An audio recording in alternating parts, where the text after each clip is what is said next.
पाकिस्तान के गैर मुल्की ज़र मुबादला के ज़ख़ायर 2.92 3 अरब डॉलर से नीचे चले गए, अब 2.92 अरब डॉलर। और इस कदर हम कमज़ोर पोजीशन में खड़े हैं कि चंद हफ्ते की इंपोर्ट्स भी नहीं कर सकते अपने पैसों के साथ, क्योंकि ये पैसे जो पड़े हुए हैं 2.92 ये सारे अपने हैं भी नहीं। पिछले कई हफ्ते हमने सेवरल वीक्स हमने इस इंतज़ार में गुजारे थे कि हमें सऊदी अरब से, चाइना से, यूएई से, कतर से कुछ इमदाद मिलेगी और हम ये मुश्किल वक्त गुजार के आगे निकल जाएंगे। आईएमएफ आता है तो आए, नहीं आता तो ना आए, हम वैसे ही मैनेज कर लेंगे, क्योंकि आईएमएफ का 1 अरब डॉलर ये ज़्यादा नहीं है जो किस्त मिलनी है अगली। लेकिन जो पूरी दुनिया की इन्वायरमेंट कुछ ऐसी है, पहले ये होता ये था कि अगर आपका आईएमएफ रुकता है तो मल्टीलैटरल जो वर्ल्ड बैंक, एडीबी के कर्जे होते थे वो रुक जाया करते थे। वो कहते थे कि आपकी बैलेंस ऑफ पेमेंट साइड जो है पूरी कवर्ड नहीं है, इसलिए वो हम पैसे अपने रोक रहे हैं, पहले आईएमएफ से एग्रीमेंट करें फिर हम आगे आपके साथ चलेंगे। इस वक्त सूरत हाल ये है पाकिस्तान की कि जो दोस्त ममालिक जिनके ऊपर हम आंखें बंद करके भरोसा कर लेते हैं 98 के न्यूक्लियर टेस्ट के बाद, जब पूरी दुनिया हमारा वो गला दबाने पे तैयार बैठी हुई थी, तो उस वक्त भी सऊदी अरब ने हमें उधार पे तेल दे दिया था, कैश सपोर्ट कर दी थी और हमारा वो मुश्किल वक्त गुजर गया था। तो सऊदी वज़ीर ख़ज़ाना ने पब्लिक स्टेटमेंट दे दी कि हम पाकिस्तान की मदद करेंगे, पाकिस्तान के साथ चलेंगे, पाकिस्तान के भी और इजिप्ट के भी। लेकिन पाकिस्तान को आईएमएफ प्रोग्राम के मुताबिक अपना रिफॉर्म प्रोग्राम जो है उसको आगे बढ़ाना पड़ेगा। सऊदी टैक्स पेयर्स का पैसा है तो हम मदद तो करेंगे, लेकिन इनको खुद भी अपना हिस्सा डालना पड़ेगा।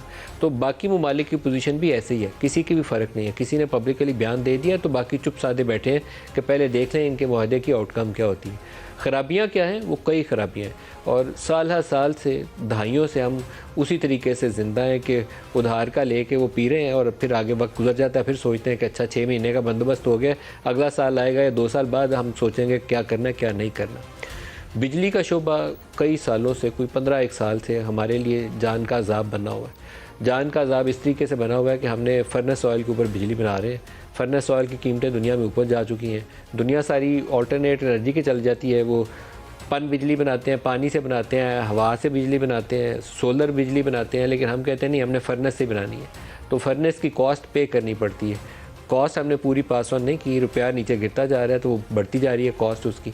तो उसका पूरा इम्पैक्ट जब पास ऑन नहीं करते तो वो हमारे सर्कुलर डेट की शक्ल में जमा होना शुरू हो जाता है। वो है इस वक्त 2600 अरब रुपए के ऊपर खड़ा। यही हाल हमने गैस का कर दिया। जो उसकी प्राइसेस आज से हमने 10 साल पहले फ़िक्स की थी, उसमें थोड़ा बहुत एडजस्टमेंट की है। 3 गुना, 1 से 3 की रेशो का जो हम कंपनीज़ को जो गैस डिस्कवर करती हैं उनको पे करते हैं और जो लोगों से कीमत वसूल करते हैं उससे 1 से 3 का फ़र्क पड़ चुका है। उसके नतीजे में वो भी कुछ 1600 अरब रुपये का सर्कुलर डेट गैस या पेट्रोलियम के शोबे के अंदर भी खड़ा हो चुका है। अब ये वो सूरत हाल है जिसके अंदर हम आईएमएफ के पास गए हैं तो आईएमएफ ने बोला इस 4200 अरब का भी हिसाब करो, सर्कुलर डेट ये कैसे ठीक करना है। रिजर्व्स तो तुम्हारे पास है कोई नहीं, उधार के मांगे हुए पैसे रिजर्व्स हम बताते हैं उनको, तो अपने रिजर्व्स कुछ भी नहीं है, पास पल्ले कुछ नहीं है हमारे इस वक्त। तो अपने रिजर्व्स कैसे बनाने हैं वो बताओ। ये जो दोस्त ममालिक से आप कहते हैं पैसे आएंगे, क्या वो पैसे देंगे? वो भी चीज़ें हमें तफसील बतानी है। फिर बजट खसारा। इमरान खान जिस चीज़ को अपने आखिरी साल के अंदर ग्रोथ का नाम देते थे कि मैंने 6% कर ली, पाकिस्तान की हिस्ट्री में कभी नहीं ऐसे हुआ, वो सारा का सारा एक्सपेंशनरी एक पॉलिसी थी जिसके अंदर ढेर सारा पैसा हमने खर्च कर दिया। स्टेट बैंक ऑफ पाकिस्तान ने सैकड़ों अरब रुपए रायती शरों पे कर्ज दे दिए और फिर उस एक्सपेंशन का नतीजा ये हुआ कि बजट खसारा यहाँ से यहाँ पहुँच गया और वो खसारा हमारे काबू में नहीं है। 20,000 अरब का इमरान खान ने 4 सालों में डेट बारो किया और अब डेट सर्विसिंग कॉस्ट की सूरत हाल ये है कि जितने भी पाकिस्तान हम टैक्स इकट्ठा करते हैं उसका बेशतर हिस्सा डेट सर्विसिंग में चला जाता है।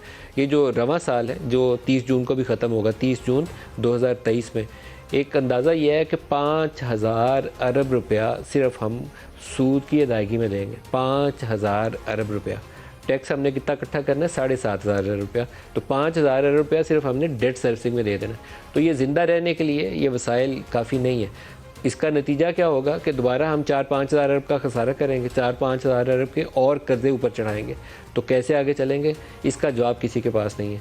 तो आईएमएफ ने उसका हल ढूंढा है कि इस दफ़ा उन्होंने कहा कि आपको हम प्रोग्राम आगे बोर्ड में लेके नहीं जाएंगे जब तक आप हमें इन सवालों के जवाब नहीं देंगे। उसी वजह से मामला अटका हुआ है। अब पॉलिटिकल गवर्नमेंट एक स्टेप लेते हुए भी 10 दफ़ा सोचती है कि हमें वोटर्स के पास जाना है तो मार पिटनी है हमें, वो पूछेंगे कि इतनी महंगाई कर दी है, ज़िंदा कैसे रहेंगे।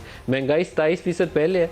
अब इन इक़दाम के बाद जो हमने IMF से एग्री किए हैं और रुपए की मज़ीद नाकदरी जो हुई है पिछले 2 हफ्तों के दौरान, उसके बाद आम अंदाज़ा ये है कि हम 35% के करीब इन्फ्लेशन पे चले जाएंगे। 1-2 महीनों के अंदर जो नंबर आएंगे वो 35% इन्फ्लेशन हो जाएगा पाकिस्तान में। तो लेकिन इस गवर्नमेंट को, PDM की हुकूमत को, ये हुकूमत लेने का शौक़ खुद से आया था। किसी ने भी जाके इनको ये दरख्वास्त पेश नहीं थी कि शहबाज साहब आप आइए और पाकिस्तान की वज़ारत उज़्मा आप संभाल लीजिए, या इसहाक डार साहब वज़ीर ख़जाना बने हैं तो ख़ुद आए हैं बाई चॉइस और आके वज़ारत ख़जाना संभालिए। अब वो तमाम मुश्किल फ़ैसले इनको लेके आगे चलना पड़ेगा। 3 महीने तकरीबन ज़ाया किए हैं पाकिस्तान ने। प्रैक्टिकली अगर पाकिस्तान या कोई भी दुनिया का मुल्क इतनी मुश्किल सूरत हाल में हो तो ये अफोर्ड नहीं आप कर सकते कि 3 महीने आप इंतज़ार करते रहें, सोचते रहें कि हमने फ़ैसला लेना है और उस दौरान में यहाँ से यहाँ वो मसाइल का बात जमा हो जाए। वो आप अफोर्ड नहीं कर सकते। वो हमने 3 महीने ज़ाया किए हैं। अब फ़ैसले की घड़ी है और फ़ैसला लेने का तरीका ये है कि आपको जो इक़दाम एग्री किए हैं इन वन गो आप उनको इन्फोर्स करें ताकि बेयकीनी ख़त्म हो। मार्केट में अद्वियात की कमी है, शॉर्टेजेस है, क्योंकि उनको इंपोर्ट्स के लिए जो पैसे चाहिए हम उनको नहीं दे रहे। उनकी कीमतें एडजस्ट होनी है। वो एक झूठ होगा अगर ये कहा जाए कि वो अद्वियात वाली कंपनियों को कीमतें ऊपर नहीं करनी, उन्होंने कीमतें ऊपर करनी है, अदरवाइज़ वो मार्केट में अंदर बेशतर अद्विया बना के देनी बंद कर देंगे। इकनॉमिक वायबिलिटी होगी तो बनाएंगे, उसके ऊपर हुकूमत को फ़ैसला करना पड़ेगा और आज का फ़ैसला अभी करना पड़ेगा। टालेंगे तो मार्केट के अंदर शॉर्टेजेस आएंगी। पेट्रोलियम मसनूआत के ऊपर पेट्रोल पंपों की आप खबरें सुन रहे हैं, ये हुकूमती रिट की कमज़ोरी की भी निशानी है। लेकिन जब कोई एंटीसिपेट करता है कि 1 लीटर के पीछे उसे 10, 15, 20 रुपये इजाफी बचने वाले हैं तो वो फिर धंधा शुरू हो जाता है। लोग पैसा कमाने के लिए किसी भी हद तक जा सकते हैं और इस वक्त भी यही सूरत हाल है। तो आपको ये इक़दाम अभी लेने पड़ेंगे और मज़ीद टैक्सों के ऊपर भी दबाव है। तो टैक्सों के हवाले से कुछ एरियाज़ ऐसे हैं पाकिस्तान में, रिटेल ट्रेड के ऊपर पाकिस्तान का हमेशा से ख्वाब रहा है कि हमने टैक्स लगाने हैं। बजट में लगाए मिफ्ता इस्माइल ने, बाद में मरीम नवाज़ की फरमाइश के ऊपर उस टैक्स को वापस कर दिया। वो एक गलत फ़ैसला था, बेवकूफ़ी का फ़ैसला था। आपको इस सेक्टर को, रिटेल ट्रेड को टैक्स नेट के अंदर लेकर आना है। इसी तरीके से इमरान खान के दौरे हुकूमत के अंदर जो चीज़ें पाकिस्तान में बहुत मसाइल का सबब बनी, उसी में रियल इस्टेट के शोबे में इतनी बड़ी एमनेस्टी स्कीम दी गई, खुला पैसा भी दिया गया और बग़ैर कोई सवाल जवाब पूछे हुए। अब पाकिस्तान में सैकड़ों अरब रुपया प्लॉटों के अंदर इन्वेस्ट हो चुका है। जो कारोबारी बंदा था ना, उसने पैसा निकाल के उसके अंदर इन्वेस्ट कर दिया हुआ। आपको रियल स्टेट सेक्टर को टैक्स करना पड़ेगा, डॉक्यूमेंटेशन इन्फोर्स करनी पड़ेगी, ट्रांसपेरेंसी लानी पड़ेगी। इन एरियाज़ के ऊपर काम करके, फ़ैसला करके और अभी करके पाकिस्तान को आपको आगे ले जाना है और उसका रास्ता ढूंढना है कि हम दोबारा इस चुंगल में फिर न फंस जाए। हम चंद एक साल के बाद फंस जाते हैं, बैलेंस ऑफ पेमेंट क्राइसिस आता है और हम फिर फंस जाते हैं। सबसे बड़ी जो नाकामी है हमारी, फेलियर है हमारा, वो बरामदात में इजाफा ना होना है। बरामदात में हम एक जगह पटक गए हुए हैं और उसी के इर्द घूमते जाते हैं। टेक्सटाइल को इंसेंटिवाइज करते हैं, वो $1 अरब एक साल ऊपर जाती है, अगले साल फिर नीचे गिर जाती है। रिमिटेंसेज अगर ना हो पाकिस्तान की, जिसने पिछले 3-4 साल हमें सपोर्ट दिए रखी, तो हम बहुत ही शदीद मुश्किल में होते। इस वक्त $25-30 अरब वो जो आ जाता है उससे हम अपना गुजारा कर लेते हैं। $80 अरब की पिछले साल की इंपोर्ट का बिल है और $30 अरब की बरामदात है। तो 80 और 30 का $50 अरब का पाकिस्तान जैसे गरीब मुल्क के लिए ये फ़र्क, जो रिमिटेंसेस थी उसने $30 अरब तो कम कर दिया, बाकी का $20 अरब हम उधार कर्जे लेकर पूरा करते हैं। ये क्राइसिस है, इस क्राइसिस का जवाब चाहिए, हल चाहिए, उसके बगैर हम आगे नहीं बढ़ सकते। तो आज के प्रोग्राम में IMF के प्रोग्राम के ऊपर अगर कोई अपडेट आ जाती है, अभी सुनने में आ रहा है कि एक फ़ाइनल राउंड चल रहा है जिसके बाद हतमी बातचीत जो है उसका ऐलान किया जाएगा। आई विश के इसहाक डार और शहबाज शरीफ अब इनके कदम डगमगाने नहीं चाहिए। वो जो भी कड़वी गोली निकलनी है अभी फ़ैसला ले लें और आगे चलें, ताकि ये अनसर्टेन इन्वायरमेंट ख़त्म हो और कारोबारी ज़िंदगी जो दुनिया का हम मफलूज होकर रह गए ना, वो आगे चलें, लोग अपना कारोबार करें, दाल रोटी का बंदोबस्त करें। ये ना हो कल पल्सेस की शॉर्टेजेस हो, दवाइयों की शॉर्टेज पहले तंग कर रही है। तो इसके लिए वसाइल चाहिए और वसाइल तभी आएंगे कि हम अपने जो बुनियादी फ़ैसले हैं वो लेकर इसका रास्ता खोलें कि पाकिस्तान में इन्फ्लोज आने शुरू हो जाए।